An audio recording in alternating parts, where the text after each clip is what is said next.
Welcome! I've been on eBay, I've been to CEX, I've even been on AliExpress.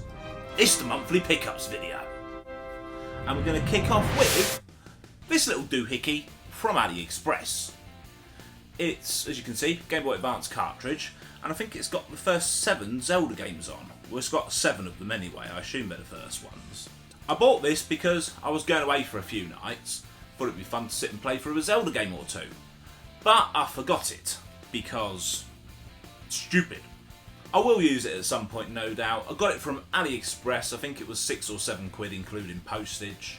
Fun little thing, it works perfectly well, I've tested the save states on it.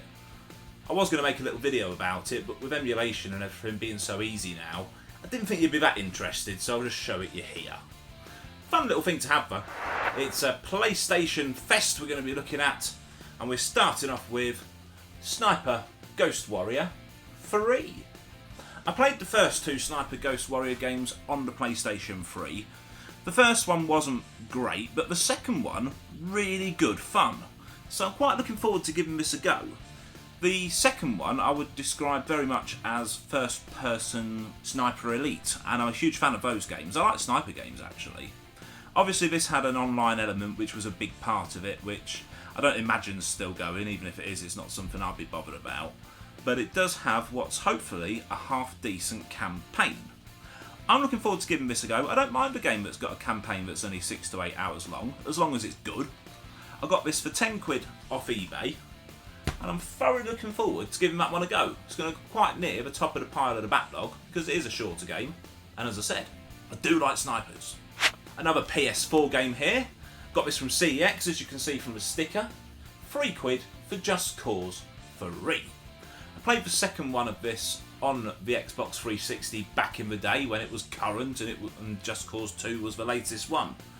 Had a great time with it, and haven't played one since. So I've got this one. I've actually just ordered Just Cause 4, but I only ordered it today, so obviously not here yet. I think you all know what to expect from these games, quite frankly. You're in an area controlled by baddies, you cause absolute chaos to unlock missions. You've got some fantastic physics mechanics in these games as well. A really big map, apparently it's over 400 square miles of complete freedom according to the back of the case. Graphics look fantastic, the grappling hook is of course always a bit of a treat as well. It's just a case of causing absolute chaos in a sandbox environment. How can that not be fun? And speaking of Just Cause, one of the few games I haven't bought back from before I was collecting for the 360, I got this for the PS3 because it's just what was in the shop. Just Cause 2 for £1.50. The last of the PS4 games on the list, it is Trine 4. Again from CEX, as you can tell from the label, 5 quid. I saw this on a YouTube video, I can't remember which one, so I can't give credit I'm afraid. But it looks absolutely brilliant.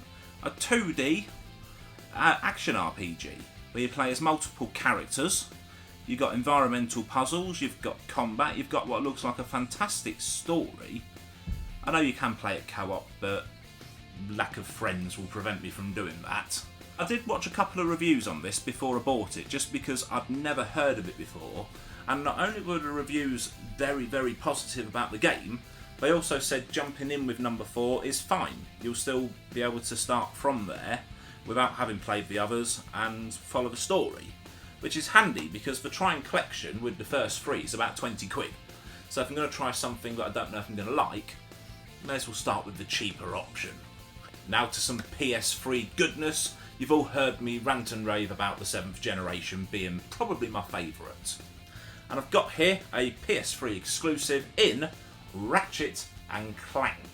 This was 4 quid, and it's Ratchet and Clank Tools of Destruction to give it its full title, because there's a few games in this franchise for the PS3.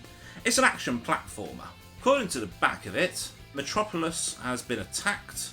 The answers lie as to why at the edge of the universe, so you've got to get there with awesome gadgets and outrageous weapons. Well, what could be better than that? I do like Ratchet and Clank. I've only actually played 2 games in the franchise before. This, if it's as good as those 2, should be an absolute treat. And 4 quid for a PS3 exclusive as well, I do not think it's a bad deal at all. Graphics wise, it looks quite impressive, I've got to say. and it just looks like a good, fun action adventure with plenty of humour in it, because I do like games that make me laugh occasionally as well. Speaking of laughing, you might laugh at this one because the reviews on it are absolutely rubbish, but I just think it looks really good.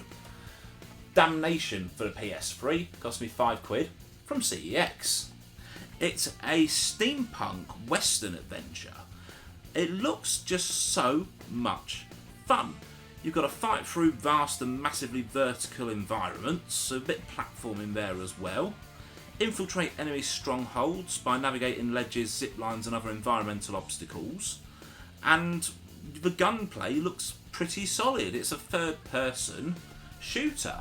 I like third-person shooters. Some of my favourite games are Red Dead Redemption and Red Dead Redemption 2. Third-person shooters. So you're in an alternative version of America where history's taken a dark turn. Massive clanking machinery of war, that'll be the steampunk element, has propelled the nation into prosperity and now tearing it apart.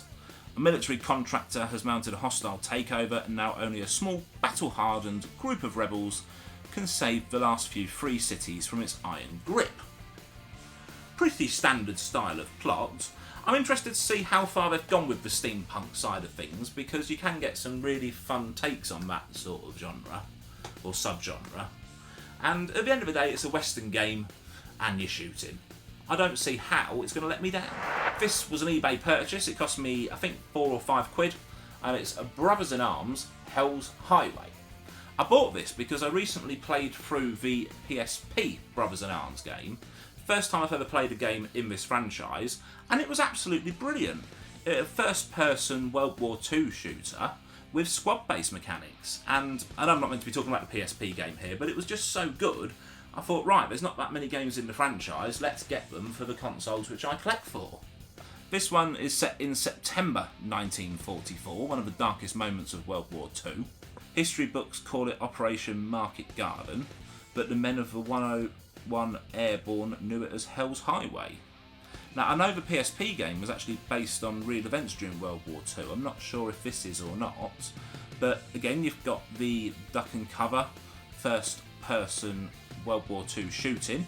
I would expect it to be graphically superior than the PSP, and it certainly looks like it will be. You're commanding a team again, which is one of the main things I enjoyed about the entry in the franchise I've played, and it's just nice and gritty. It is showing war for what it is within a game. It is dark, it is gritty, there's lots of death. I've got high hopes for it. I don't know why the franchise is now dormant. If somebody knows what went wrong with it or what happened to it, please let me know. And I'm going to see if there's any other games which I can collect as well. I think there's at least one more for the PS3. Might be a PS2 one or two I can get. I'll keep you posted. And I've got just one lone PS2 game this month. The Mummy Returns. I bought this hoping it's going to be Tomb Raider-esque. I mean, the whole point of the Mummy films is they are very much inspired by Indiana Jones, and I've mentioned in previous videos how much I love Indiana Jones. So I had to give it a go. I've played it for literally 10 minutes before sitting down to record this, just to see what it was like. It looks okay. I don't think it's going to be anywhere near as good as the Tomb Raider games, if I'm honest, but it looks fun. Not only do you control Rick, you also get to control Imhotep in this, which is a nice little slant on it as well. The final boss is, of course, the Scorpion King. Had to be, really, didn't it? I think this was The Rock's breakout role, actually, and he's now like one of the highest paid actors in Hollywood. It's just hopefully going to be a good, fun adventure. I've spoken before on how much I like licensed games. I don't expect them to be groundbreaking. I don't expect the best of anything from them. I just want it to be a fun entry in a franchise that I already enjoy. And as long as it sort of sticks to that, nice bit of gunplay, maybe a bit of exploration, maybe even some puzzle solving. So as I said, Tomb Raider-esque, that's what I'm hoping for. It doesn't have to be as good as a game featuring Lara Croft, it just has to be fun. So I shall give that a go. I'm trying to collect all the Mummy games at the moment, but the PS1 game is actually quite expensive, so I might never quite complete the full set because I'm not sure I want to spend £60 to £70 on a PS1 game I'm unlikely to ever play. But we shall see. And that is what I've picked up for this month. Well, last month, because I always do it a month in hand. As I've often said with my collection videos, you're never going to tune in and see me presenting you with a £500 collector's edition or something super duper rare for a retro console, because I don't have that sort of budget.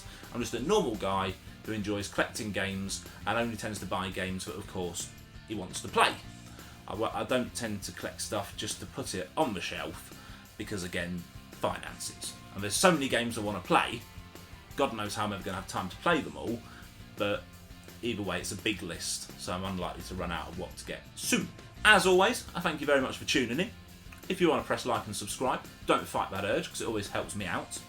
I've got a couple of really good fun videos coming up, something a little bit different as well that I've not looked at before. Hopefully I'll see you there. Until next time, ta-da for now.